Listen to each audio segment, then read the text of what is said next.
Hey, four cool kid, cool Netherlands. kid. How about we have peace so that you can just teach the Poland player how to play the game? Peace. I won't fight you. I won't like try to Peace in take our time. Estonia from you and stuff like Yeah, that. Advent Tech 10 I4 Netherlands. Interesting You don't idea. have to fight me. Just I like will have a teach the question. Poland player how to play I the was game. the one who Attack wanted peace. Poland. You were the one who wanted war. In the aftermath of the Great Northern War and the loss of its eastern holdings, Sweden looked west instead, hoping to get a slice of the New World pie. To fund these endeavors, Crownland was sold and an era of economic upswing began as Sweden looked inwards. This era saw Karl develop the cities of Stockholm, Dallas-Skogen, and Copenhagen into first-rate cities in all of Europe as part of his new industrialization plans. These three cities would become the economic and political heartland of the new Swedish Empire. Danish culture was also fully elevated to be equal with that of the Swedish one, and as such, Danes flocked to the Swedish banner, lending Danish expertise to the Swedish army. During this time, a plan for the Crown of Norway to become fully incorporated with the rest of the empire began, truly paving the path for Scandinavian unification. It was also then, at the bustling port city of Bergen, the first colonial expedition began their journey westbound for Vinland, a place previously only known through folktales. These sailors would begin a great lineage of Swedish explorers. Meanwhile, the honorless Muscovites had finally formalized their alliance to the Muslim Turks, ensuring that any future war with them would also involve the Ottoman Empire, further locking expansion. England, can you stop colonizing Greenland? Let me colonize it. Are you colonizing? You just told me that you're breaking the No, thing, I'm not. huh? I'm not. No. Let me colonize I'm very Greenland. worried about this right now. Let me colonize Greenland. Do it. Come on. You owe me that much at least. Some breaking. You threatened me over Canada. I need it for a state agenda. Just stop colonizing Greenland, please. I'll give you 10 ducats. How the fuck did that happen? Why do I need 10 ducats? That's the question. Because you need How the it. fuck did that happen in Persia? Come on. Okay, it might be over. It might be over already. Mooneyfish, stop colonizing Greenland, please. I'm asking But nicely. you're already threatening me. I'm not I'm very threatening you. worried. You threatened me. No. Come on, just give me Eriksford, man. Come on. Can you really threaten someone with a good time? Just give me Eriksford, and I'll let you colonize Labrador, okay? Come on, You'll let me colonize that, but you're gonna immediately start going for everything else. No, I want Canada. I'm very worried. You can have Labrador, and I'll get the rest of Canada, okay? Just give me Greenland. Just give you Greenland. Yes, I need it for a state If you agenda. even get colonist, I don't have any. Honestly, like you can even have it back after I'm done colonizing. I just need it for the Go to agenda. court recruitment, Blizzard. Fine. Why Thank do you, thank you. Oh wait, Thank you. I can't get my. With Greenland secured, Sweden then looked to purchase the important trade estuary of Memel from their Polish allies, who readily agreed because they saw Memel as a rather worthless piece of land. The emphasis on Baltic Sea trade was a wise one, and trade soon became Sweden's greatest source of revenue, and with this newfound cash, Sweden was able to pay off the last of its war debts, finally allowing Sweden to prosper.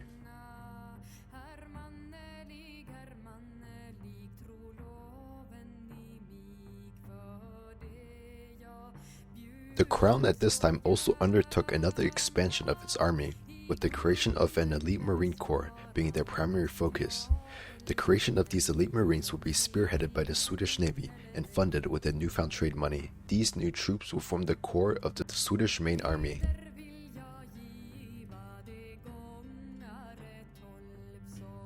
Further centralization reforms were taken in the name of the late king, King Vasa the Great, and as such, Sweden began to prosper for the first time in a long time, with the emphasis being the further expansion of many cities.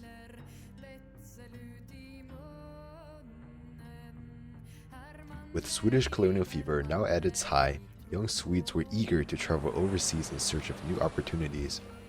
One of these presented itself in the form of a Swedish trading company beginning a colonial venture in the Gulf of Guinea, taking advantage of what other colonial powers viewed as a backwater region.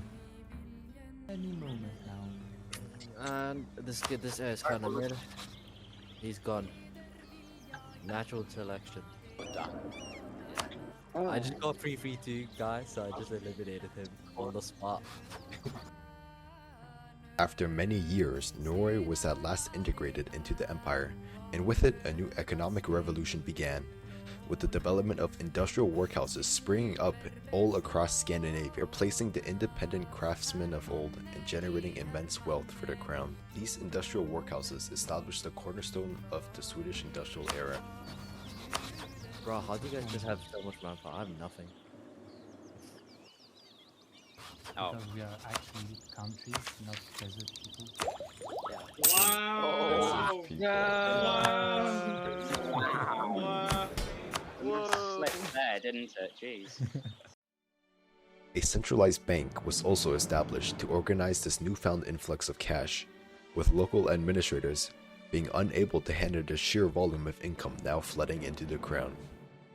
The first investment of the new bank was in the Dasklogen copper mines, where many prospectors predicted that digging even deeper would allow previously inaccessible copper veins to be exploited and bring immense riches beyond anyone's imagination. You guys need to let me expand, man. Come on. I need to kill someone. You guys gotta let me kill someone. I've actually sent. Every time you say this, I'm sending like another fleet goes home. I'm itching, man. I need to. Every time you say you want to kill someone, I send another. Like I build another. Ooh, I got 9 slaves. ships. Okay, nice. Radical trade reforms had occurred within the Swedish merchant class, and they began urging the crown to project power into the Lubeck trade region and take down the troublesome Hanseatic League for good. And so it was done. Sweden now holding many North Germanic trading concessions as well as the important trading town of Hamburg.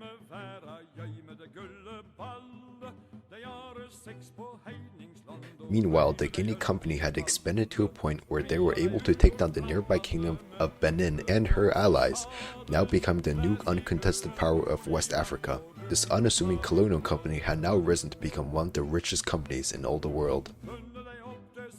With the firm establishment of the Swedish Africa Company, as well as New Sweden, the Crown of Sweden was now able to establish what was a sort of triangular trade, with slaves and other raw goods being transported from Africa, as well as New Sweden, back to Sweden to be manufactured and resold. This economic model had brought Sweden great prosperity, and at last King Carl finally decided to proclaim the Kingdom of Scandinavia, unifying the crowns of Finland, Sweden, Denmark, and Norway. This new empire, whose domains stretched from Canada in the west, Karelia in the east, and Guinea to the south. Truly, the start of a new era. A Scandinavian era. Look at these ideas, man. Dev cost, admin efficiency, infantry combat ability 20%, goods produced, discipline, manpower recovery speed, holy shit.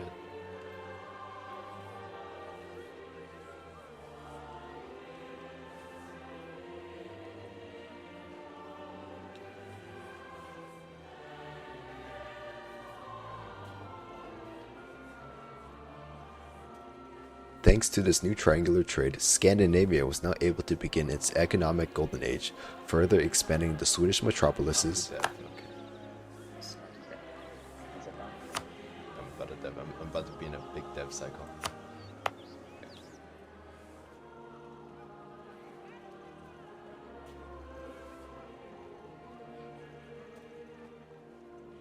And during this time, Swedish explorers also discovered Japan, and being the first Europeans to do so.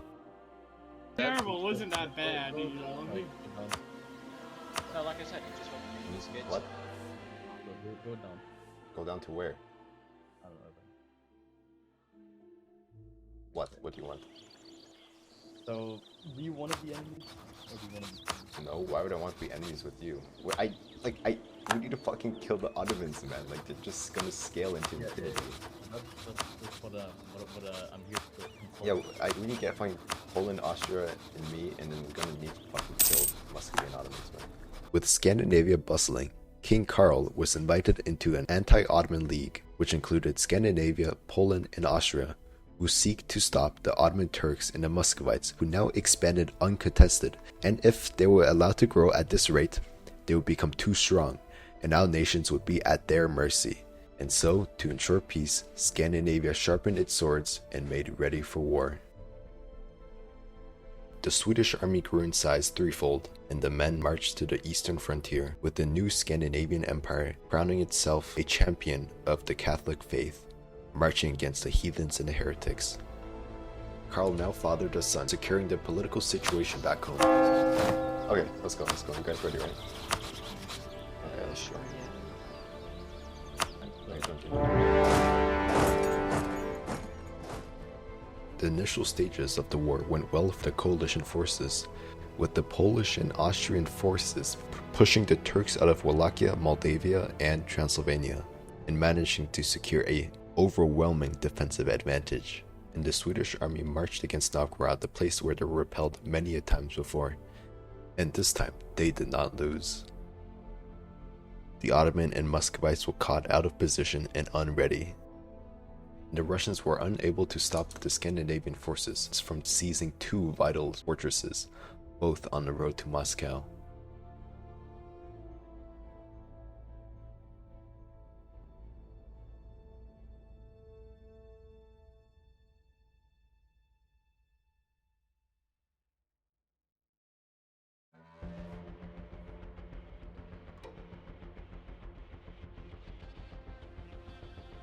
And with the fall of Tver, the road to Moscow was open. Finally, the capital of the Russians lay bare to the Scandinavians. This was the chance to seize revenge and end the Russian threat once and for all.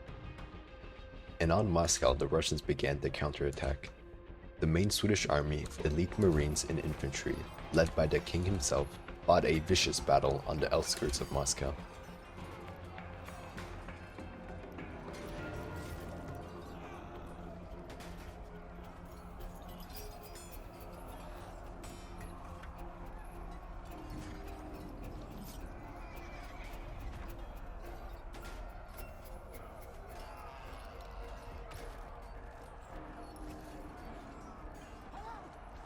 Fortunately for the Scandinavians, the disorganized Russian counterattack was unable to defeat the determined Scandinavian forces, and thus the Scandinavians won the first battle of the war. Oh my god, this battle, bro. This is the how you guys biggest doing? battle I have ever been a part of. Yeah, if you come like to Moldova. Wait, why is the Hungarian army force over there going to be sitting there? They got me got this. Oh, you guys lost the battle. Oh no, oh my god, wow. Okay. Stunning. While the Austrian and Polish forces had won a great victory at the Miracle on Tolchuk, the Russians had organized for another counterattack on Moscow, hoping to finally push back Scandinavians off of the capital. All the Prussians are reinforcing. Okay. Ottoman rebels in Wallachia. Oh, I reinforced too late. I got one. No, Bohemians. I will be surprised.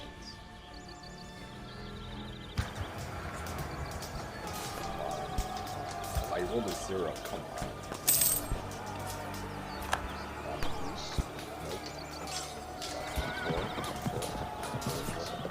I don't know why. It's rolled a 0 to a 7 out of 9, so... Bro, you have really bad. 1 to 0, 0 to 7. I still won. Oh, you won! I still won, bro. That was horrendous. Oh my, I'm firing that general right now. Oh wait, Yeah. Despite the second Scandinavian victory on Moscow, they had still not taken the city, with the city of Moscow stubbornly holding out. And not even a month after the last battle had ended, the Russians had reorganized for another attack on Moscow.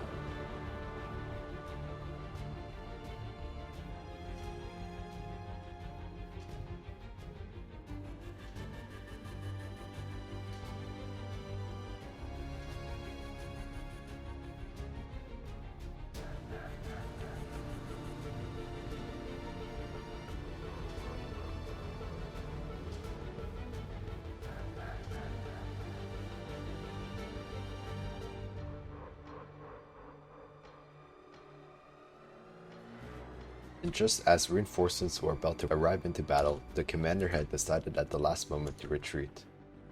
Perhaps if he had reinforced, he would have made it, but who knows. And with the Third Battle of Moscow, the Scandinavians were finally pushed off of Moskva, the Russian mastery of the musket being far superior to that of the Scandinavians, and winning them the battle. And so the Scandinavian army retreated all the way back to Finland to regroup. And so he started a nationwide policy of mass conscription to raise more men for the army. Karl knew now, with the failed Battle of Moscow, he had lost the chance at a quick and easy war. It would become a long and drawn-out, bloody war. Take Tech 11. Oh, he already took Tech 11. Take Tech 11 too. That's why he wanted the series of battles. And after this vital battle, Karl Stewart had realized his mistake. He had not committed enough, so he vowed to never make that mistake again.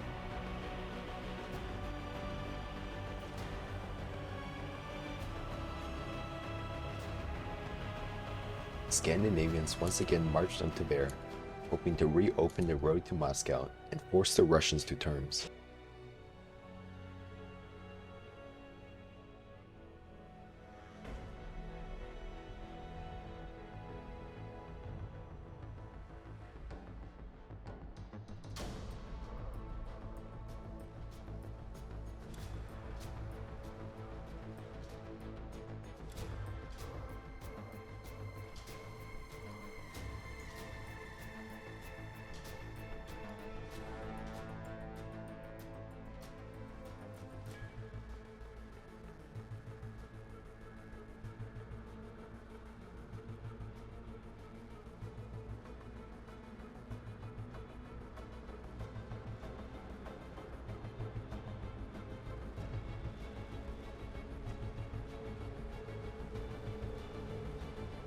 With the victory at Tver, the Scandinavian forces were able to assault the fortress and retake it, once again opening up the route to Moscow. Karl had managed to capture a contingent of Russian mercenaries on ready on Moscow, and thus the Fourth Battle of Moscow began. The 7 millionth battle on Moscow. Okay, let's do this. How you guys doing? Oh, you guys got pushed back. Fuck. Yeah, we got we pushed. did, but we did. Oh, I'm about to wipe some mercenaries. Bro, Brandenburg declared on me. That's Brandenburg declared. And France is in on it too. What? Really? Yeah, okay. Wow. I'm at war with France and Brandenburg. Okay, wow, these fuckers.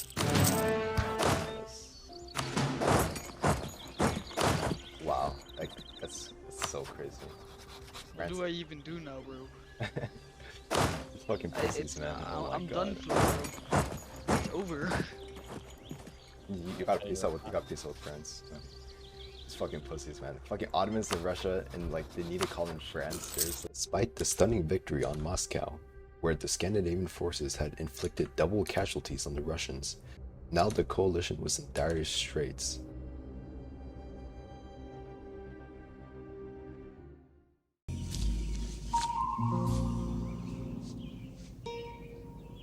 What the fuck is this piece of shit? Look at this shit, man. Like, what the fuck? Oh my God. Russia, Ottomans, France, Brandenburg, these guys. Oh my God. I'm gonna be more efficient. All of Russia and even take that in the Poznan. Bro, like you can't even take that in a view. With the Russians managing to call in France and Brandenburg to declare war on Poland and opening another front. Now a combined force of over 120,000 troops of French, Brandenburgian, and Thuringian troops now began to siege down the western parts of Poland. The Austrians and Polish were also pushed out of Wallachia and Moldavia. Although still holding Transylvania, they were now in a more precarious situation than they were at the start of the war. With the coalition forces outnumbered almost 2-1, the war situation for the coalition was now beginning to collapse. Swedish scouting parties also reported a large amassing of Russian and Ottoman troops, with the Ottomans now able to concentrate the forces with the Russians to push back against Moscow. Okay, we'll keep holding out until you guys get here. That's about all I can do.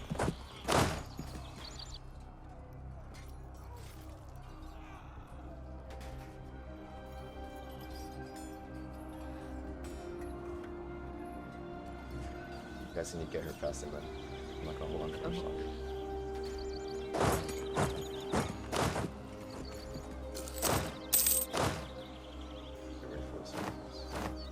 I'll reinforce my stack after this, so just hold on. Oh, yeah, attack it.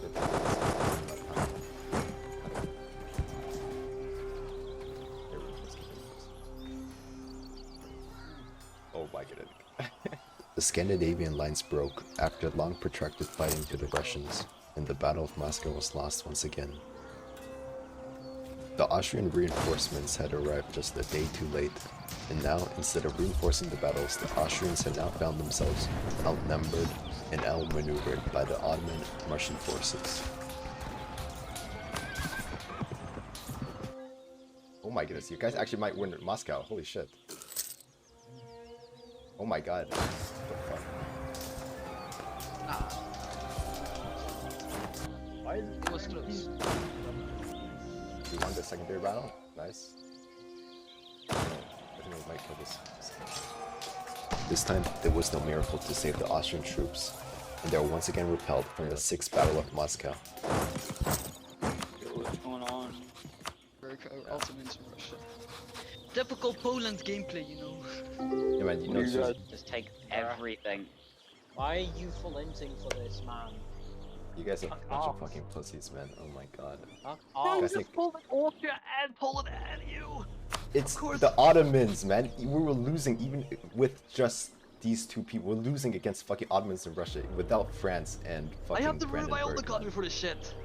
Hey man, I'm just saying. The pressure from the combined Ottoman, Russian, French, and German troops had been too much for the Kingdom of Poland, and they had accepted an unconditional surrender where they had lost over a quarter of their development and population. With the Scandinavian generals now hardened by war, they were able to refine the infantry tactics, giving a big boost of 20% infantry combat ability.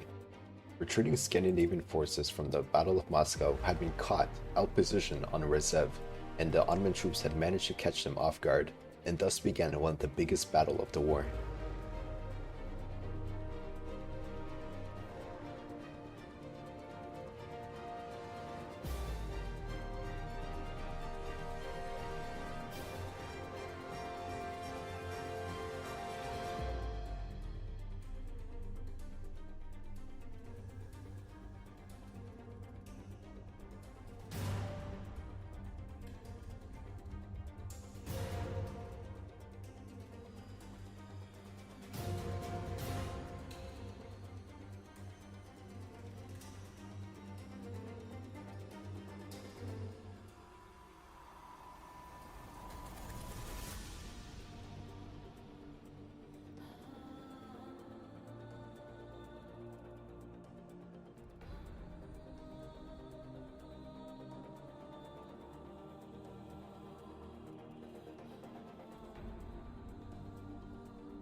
Although the battle at Rezev had been lost, they had inflicted great casualties on the Russians and Ottomans, further draining the manpower pool and giving more time for the Scandinavians to prepare for the defense of the homeland.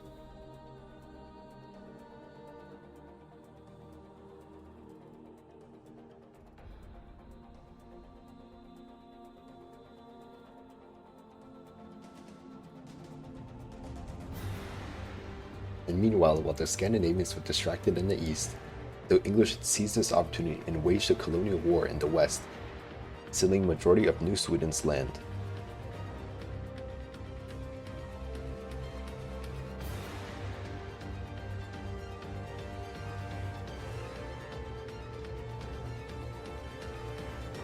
Another battle was fought on Novgorod and lost.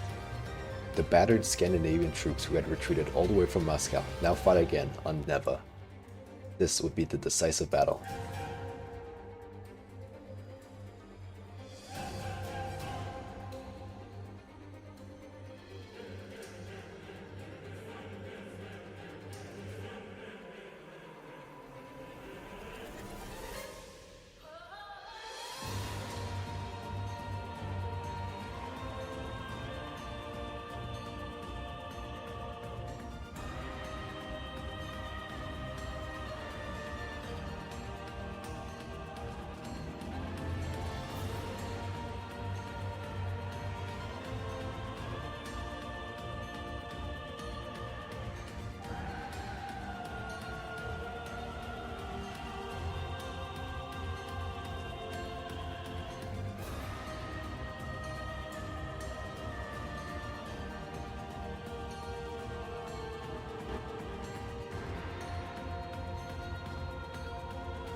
With the stunning victory on Neva, the Scandinavians once again tried to push onto this fort of Novgorod, hoping to re-seize the initiative.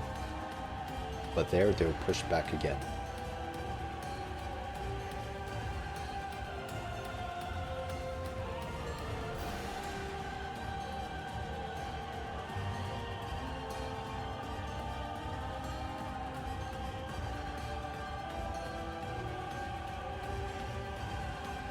The Scandinavian army, although defeated in the field time and time again, their wills were still not broken.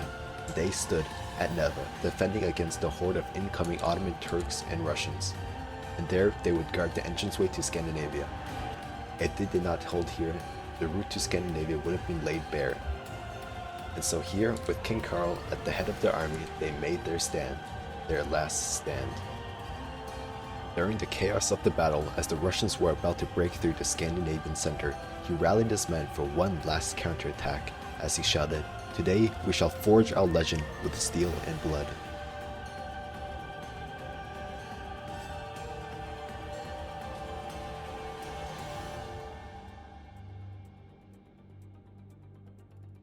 With the main Russian army crushed, as well as the Ottoman reinforcements, the war had finally turned into Sweden's favor.